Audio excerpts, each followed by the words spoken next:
बच्चों, आज हम अपने इस केमिस्ट्री के अगले पार्ट में लेके आए हैं कि ऑक्सीकरण और अपचयन क्या होता है। ऑक्सीकरण और अपचयन क्या होता है उसके बारे में डिटेल करेंगे।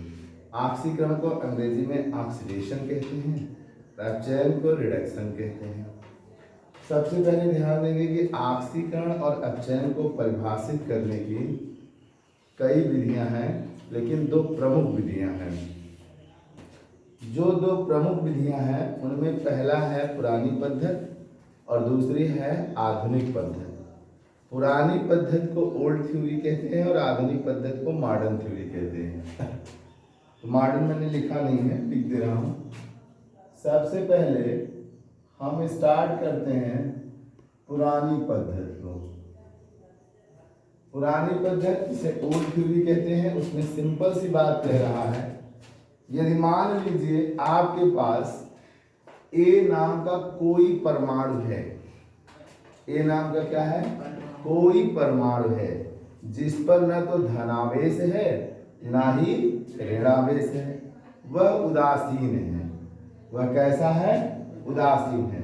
ठीक, अगर उसमें ऑक्सीजन अथवा ऐसा परमाणु आकर के जुड़ जाए जिस पर ऋणावेश हो, फिर से ध्यान से देखिएगा कि कोई उदासीन परमाणु है, आयन भी हो सकता है, कोई जरूरी नहीं है कि उदासीन ही रहेगा, धनावेशित ऋणावेशित आयन भी हो सकता है। तो हम एक सिंपल सी उदाहरण में लेके चल रहे हैं कि मान लीजिए वह उदासीन है।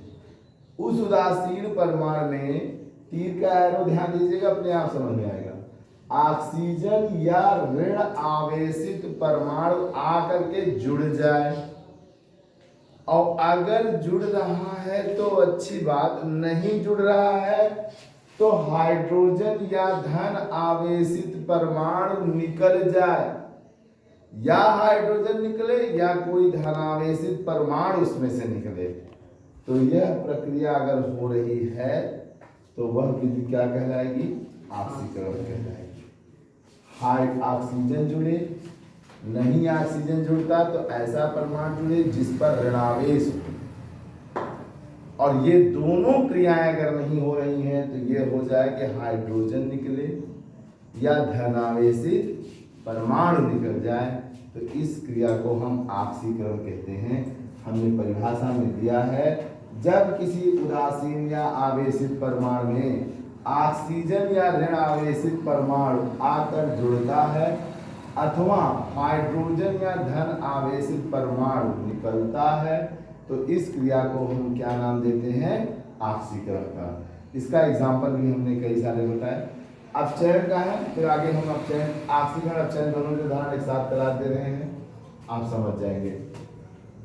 उदासीन परमाणु, उसमें ऑक्सीजन जुड़ने के बजाय ऑक्सीजन क्या हो? निकले, और अगर ऑक्सीजन नहीं निकल रहा है तो उसमें से ऐसा कोई परमाणु निकले जिस पर ऋणावेश हो, जिस पर क्या हो बच्चों?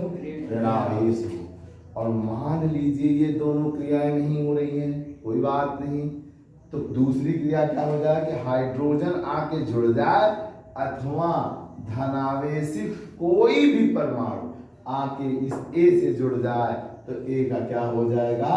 अपचयन हो जाएगा। क्या हो जाएगा? अपचयन। आइए उदाहरणों से लेकर के चलते हैं तो शायद समझ में आ जाए। उदाहरण है, कॉपर ऑक्साइड है और उससे हाइड्रोजन अभिक्रिया कर रहा है, तो हाइड्रोजन अभिक्रिया करके पानी बना रहा है, कॉपर बना रहा है। कॉपर से देखिए ऑक्सीजन क्या हो रहा है? निकल रहा है। कॉपर ऑक्साइड से कॉपर बन रहा है, जिसके माने कॉपर से ऑक्सीजन क्या हो रहा है? छोड़ दे रहा है।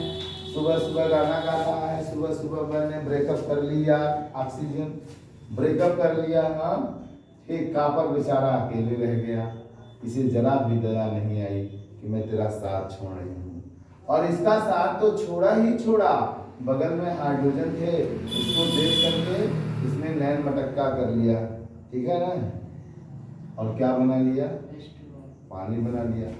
तो ऑक्सीजन का यहाँ से निकलना और कॉपर का अकेले रहना, यह क्रिया क्या कहलाएगी? अपचयन कहलाएगी, क्योंकि अपचयन में ऑक्सीजन क्या होता है? बाहर निकलता है। और हाइड्रोजन के साथ जुड़ जाना क्या कहलाएगा? ऑक्सीकरण कहलाएगा। क्या कहलाएगा? हाइड्रोजन से जुड़ रहा है ना, पानी बना रहा है। यहाँ पर एक ही अभिक्रिया मैंने आपको ऑक्सीकरण और चयन दोनों बता दिए। और भी उदाहरण है, आइए देख लेते हैं। कॉपर से ऑक्सीजन आकर के जुड़ जाए, कॉपर से ऑक्सीजन आके जुड़ जाए तो यह क्रिया क्या कहलाएगी?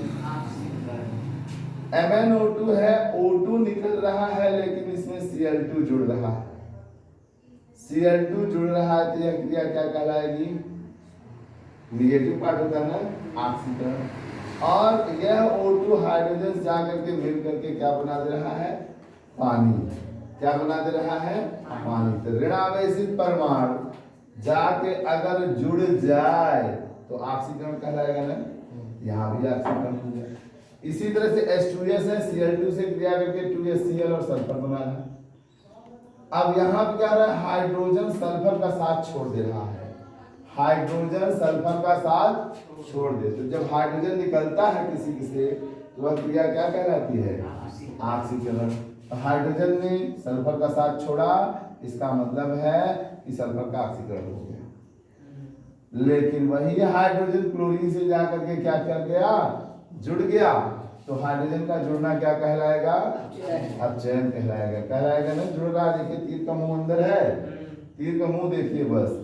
इसी तरह से जिंक ऑक्साइड का है कार्बन से क्रिया करना, जिंक से ऑक्सीजन साथ छोड़ दे रहा है, जिंक अकेले रह रहा है, तो यह क्रिया क्या कहलाएगी? अपचयन की। जबकि ऑक्सीजन से जुड़ जा रहा है तो यह क्रिया क्या कहलाएगी? अब इधर मैंने अपचयन की परिभाषा को भी लिख दिया है कि जब किसी उदासीन या ऋणावेशित परमाणु में ऑक्सीजन या ऋणावेशित परमाणु निकले अथवा हाइड्रोजन या ऋणावेशित परमाणु जुड़े तो इस क्रिया को क्या कहते हैं? अपचयन कहते हैं। तुम बाहर बोल देखो। इसी का एक और एग्जाम्पल दिए, जैसे ये एग्जाम्पल है उसी तरह से ये भी है, बस ध्यान देना है। अब आता है आधुनिक पद्धति। आधुनिक पद्धति क्या है? आधुनिक मॉडर्न पद्धति क्या कहता है?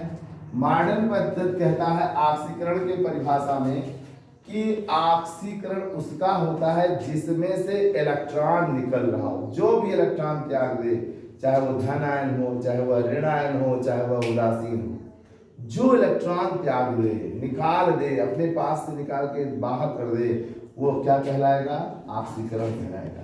और जब कोई परमाणु अपना इलेक्ट्रॉन त्यागेगा तो उस पर ऑक्सीकरण संख्या क्या हो जाएगी? बढ़ जाएगी। क्या होगी? अब देखिए यहाँ सोडियम ने एक इलेक्ट्रॉन त्याग करके Na+ बनाया है। यहाँ पे सोडियम की ऑक्सीकरण संख्या क्या है? शून्य। ऑक्सीकरण संख्या माने जो उसके ऊपर प्लस या माइनस आवेश है वही उसकी क्या कहलाएगी? ऑक्सीकरण संख्या। तो भैया यहाँ पे देखो, सोडियम न ले रहा है, न दे रहा है, न कुछ कर रहा है, तो सोडियम उदासीन है कि नहीं है? लेकिन यह उदासीन कहाँ पहुंच गया? +1 पर ना, प्लस सोडियम पर एक प्लस हो गया, नहीं हो गया? और देखिए मैथ में आपने कार्तीय तल पढ़ा है कि नहीं पढ़ा है? ये कौन सा बिंदु है? मूल बिंदु। मूल बिंदु कौन सा बिंदु है? मूल बिंदु। और मूल बिंदु पर हर वस्तु की कीमत क्या होती है? शून्य होती है। और सोडियम कहाँ था? यही था, 0 था ना। और कहाँ पहुंच गया? +1। तो अगर 0 से +1 जा रहे हो तो बढ़ रहे हो कि घट रहे हो? अब बढ़ तभी रहे जब इलेक्ट्रॉन निकलेगा, तभी बढ़ रहे हो ना। तो इलेक्ट्रॉन का निकलना, उदासीन परमाणु पर आवेश की संख्या का बढ़ना, ठीक, ऑक्सीकरण संख्या उसी कह सकते हैं का वृद्धि होना, क्या कहलाएगा? ऑक्सीकरण कहलाएगा। ऐसे मैंने कई एग्जांपल दिए हैं। मान लो Fe2+ है, उसके 2 इलेक्ट्रॉन कहीं लुट गए थे, उसके 2 इलेक्ट्रॉन कहीं लुट गए थे और मेरे पास आया, बचाओ मुझे, बचाओ मुझे। लेकिन मैंने कहा अगर मैं तुम्हें बचाऊंगा तो मैं क्या करूंगा? मैं भी तुम्हारी इज्जत लूटूंगा। ये कह रहा भगवान के लिए मुझे छोड़ दो। हमने कहा भगवान के लिए छोड़ दूंगा तो मैं क्या करूंगा? मुझे भी कुछ चाहिए, भगवान के पास तो बहुत अवसर आए हैं। फिर मैंने इसका भी इज्जत लूट लिया, एक इलेक्ट्रॉन निकाल लिया, ले लिया बेचारे को मार पीट के। तो इलेक्ट्रॉन हमको कहाँ से 2 से कहाँ पहुंच गया? 3 इलेक्ट्रॉन निकल रहा है ना। इलेक्ट्रॉन का निकलना ही ऑक्सीकरण कहलाता है। आज का कोटा यहीं तक। अगले क्लास में हम आपको अपचयन की परिभाषा बताएंगे आधुनिक पद्धति से, और आपको उसके एग्जाम्पल्स बताएंगे। फिर आपका इस चैप्टर में आ जाएगा आक्सीकारक अपचायक, और उसके बाद विकृत गंधिता, संक्षारण, और चैप्टर समाप्त हो जाएगा बच्चों। 1, 2 और पार्ट 3 बनेंगे, आपके कंप्लीट हो जाएंगे। धन्यवाद बच्चों।